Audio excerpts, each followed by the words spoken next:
5 horses to watch at the 2018 International Meeting at Cheltenham.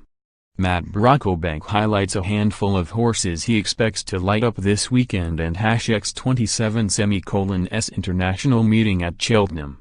Nicky Henderson admitted after I Can't Explain's victory at Sandown over the weekend that the Seven Barrows team had used that race a lot in the past as a stepping stone for young hurdlers, and the same could also be argued of Friday's British Stallion Stud's EBF National Hunt Novices Hurdle, the international meeting opener. While without success in the race since 2011, that year's winner Darlan was completing a treble for Henderson after General Miller and Prince of Pirates, so his runners clearly must be respected. There are 4 entered at the time of writing, but Downtown Getaway is a fascinating potential contender, having won a Fairyhouse bumper by 12 lengths for Margaret Mullins on his only previous racecourse visit 12 months ago. There are 6 subsequent scorers to have emerged from that event, winning 10 races in total between them, including the likes of Dinnons and Lone Wolf. Whether he runs this week or not, Downtown Getaway is a horse to be excited about. Downtown Getaway wins the Devonish at Meathgab bumper for Mags Mullins and at Cattleshine to finish off an absolutely brilliant weekend of racing.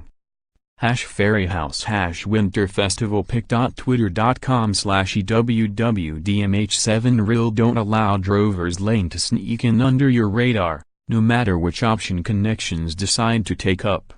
Rebecca Curtis Oscar Gelding wasn't a bad hurdler by any means, but he looks like taking much higher rank as a chaser and may well have been 3 from 3 in this sphere had he not blundered badly 3 out at Aintree when bidding to follow up his fencing debut success at Hereford.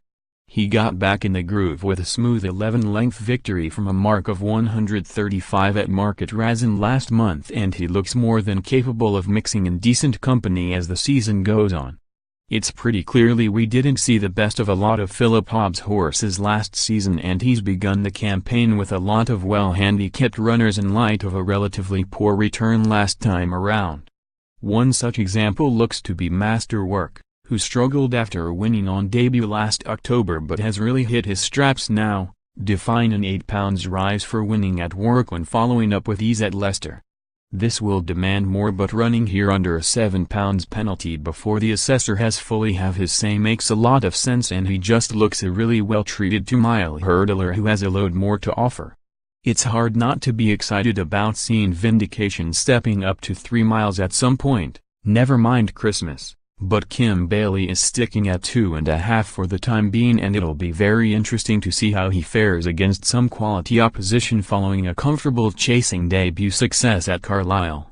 Unbeaten now in a bumper, 3 hurdles and chase, Vindication really does look the real deal, and having beaten Western Rider in a listed event at Warwick back in February, we know he should make the grade in this discipline. Bailey has suggested he won't have many runs this season, so whether you're having a bet or not, he's not to be missed in the Ryman Novices chase this weekend, as he remains a serious prospect for the future. It's another Hobbs horse who looks to have completely turned over a new leaf this season. Granted, we have limited evidence that that is in fact the case, just the 1 run to be precise, but Warsound absolutely bolted up under Tom O'Brien at Aintree on good ground over 2.5 miles last season, and we know he's perfectly at home on much softer ground following his string of placed efforts last term. He's been hit with a £10 rise for that wide margin comeback win, but he was rated even higher in his pomp over hurdles, and Hobbs will be hoping for down runs to keep the weights down a bit.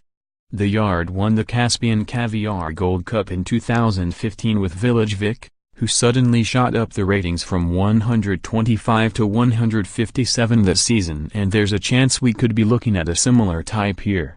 Warsound wins at Aintree races for Tom O and number 39 Brian, and at Jugs1 pic.twitter.com/Ifanissa.